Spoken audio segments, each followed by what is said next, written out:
Pemirsa, PT Era Jaya Swasembada Tbk, emiten berkode saham ERA, resmi melepas seluruh kepemilikan sahamnya pada PT Era Kering Indonesia dan PT Era Pharma Indonesia. Aksi tersebut sejalan dengan strategi Era Jaya pada optimalisasi portofolio yang sudah ada.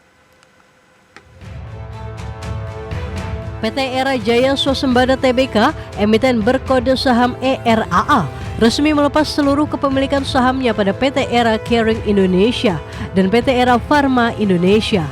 Aksi tersebut sejalan dengan strategi Era Jaya pada optimalisasi portofolio yang sudah ada. Era Jaya melalui PT Era Prima Indonesia menjual 49,99% sahamnya di ECI kepada pemegang saham pengendali Indo Ventures Indonesia SDN BHD. Dengan transaksi tersebut, maka Indo Ventures yang masuk ECI sejak 2021 dengan mengambil alih saham Kerming Farmasi akan menguasai 99,9% saham ECI. Sementara 0,0009% saham sisanya dilepas kepada Suwini Bingei. Dari transaksi tersebut, anak usaha Era Jaya itu meraup 20,28 miliar rupiah.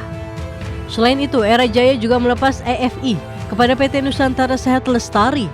EPI menjual 99,996% saham EFI kepada NSL senilai 5,3 miliar rupiah.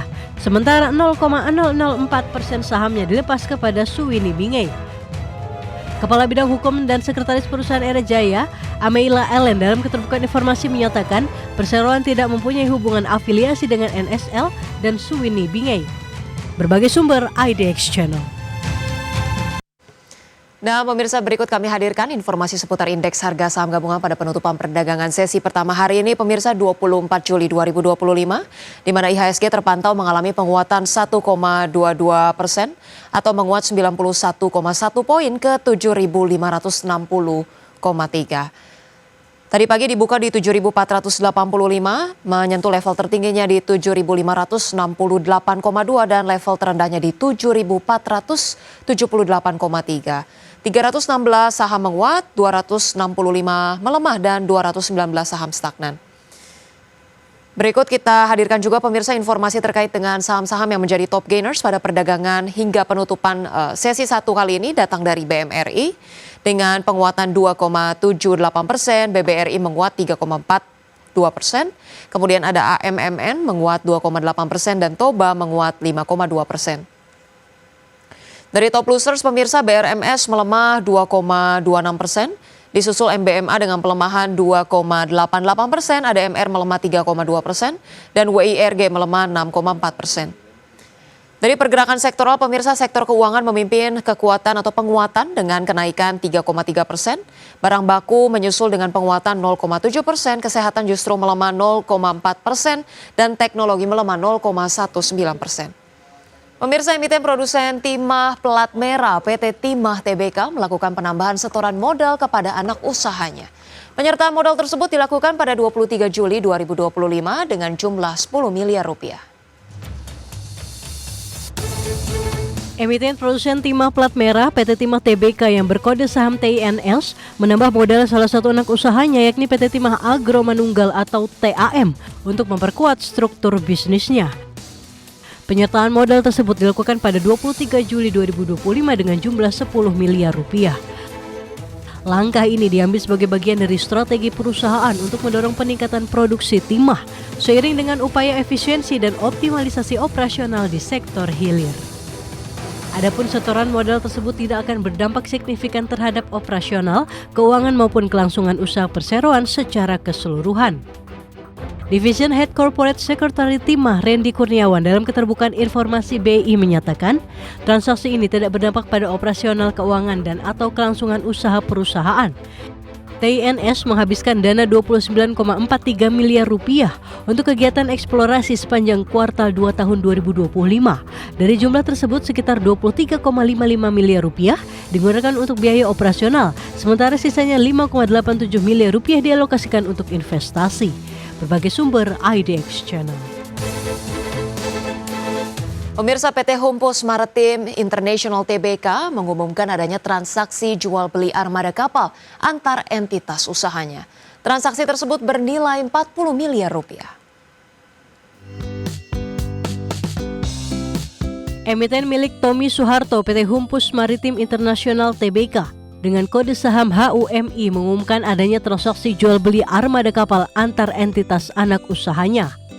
Berdasarkan keterbukaan informasi di BEI, PT Baraka Alam Sari atau BAS yang merupakan unit usaha HUMI melalui PT OTS Internasional menjual 2 unit kapal tugboat yang bernama Semar 82 dan Semar 83 kepada PT Humpus Transportasi Curah, anak usaha HUMI. Direktur Utama HUMI Tirta Hidayat dalam keterbukaan informasi mengungkapkan, sumber pendanaan untuk pembelian kapal berasal dari keuangan internal dan bank. Dia juga menjelaskan penjualan kapal bertujuan pengembangan usaha HTC di masa yang akan datang. Transaksi tersebut tergolong afiliasi karena BAS sebagai penjual merupakan entitas unit usaha dan perusahaan terkendali tidak langsung 99% saham melalui PT OTS Internasional. OTS merupakan anak usaha HUMI dengan kepemilikan 99,9% saham. Berbagai sumber IDX Channel. Pemirsa, emiten jasa perkapalan PT Jasa Armada Indonesia Tbk menggelar ekspansi dengan menambah sejumlah armada pada tahun 2025. Di mana perusahaan yang terafiliasi dengan PT Pelabuhan Indonesia ini tengah melakukan proses pengadaan 2 unit kapal tunda yang diharapkan selesai pada tahun depan. Direktur Utama PT Jasa Armada Indonesia Tbk Shanti Puruhita mengungkapkan bahwa dalam pengadaan 2 unit kapal tunda tersebut, perseroan berkolaborasi dengan anak perusahaan Pelindo lain dengan menyiapkan belanja modal atau capital expenditure sebesar 148,8 miliar rupiah yang dianggarkan secara multi-years. Adapun hingga saat ini, emiten berkode saham IPCM telah mengoperasikan 99 armada yang terdiri dari kapal tunda, kapal pandu, dan kapal kepil. Tidak hanya menambah jumlah armada, pihak manajemen juga akan mengembangkan program inovasi dan efisiensi melalui penggunaan tenaga hybrid atau elektrifikasi untuk seluruh armada.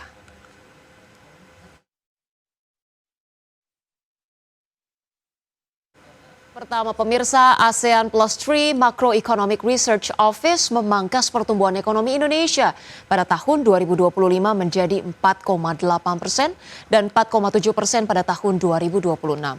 Proyeksi tersebut telah memperhitungkan pengenaan tarif impor Trump 19% untuk Indonesia. ASEAN Plus 3 Macroeconomics Research Office atau AMRO memangkas pertumbuhan ekonomi Indonesia pada tahun 2025 menjadi 4,8% dan 4,7% pada tahun 2026. Angka ini lebih rendah jika dibandingkan dengan proyeksi sebelumnya yang sebesar 5% pada 2025 dan 5,1% pada 2026. Dalam keterangannya, Group Head and Principal Economic AMRO, Allen Eng mengatakan, proyeksi tersebut telah memperhitungkan pengenaan tarif impor Trump 19% untuk Indonesia. Pemangkasan proyeksi pertumbuhan ekonomi tersebut juga mencerminkan dampak dari pengenaan tarif impor Amerika, terutama terhadap sisi permintaan domestik yang sedikit melemah. Our latest outlook numbers here has actually incorporated the 19% tariff on Indonesia. So that's our baseline assumption on tariff on Indonesia. I think just to add is that while 19% does look relatively low, and our growth projection reflects that impact on a weaker domestic demand. Meski menurunkan proyeksi pertumbuhan ekonomi di 2025 dan 2026, AMRO menilai ekonomi Indonesia masih cukup tangguh dalam menghadapi tekanan eksternal seperti tarif perdagangan global berkat fondasi permintaan domestik yang masih kuat. Kendati demikian, AMRO menekankan pentingnya diversifikasi pasar ekspor bagi Indonesia. Dari Jakarta, tim liputan IDX Channel.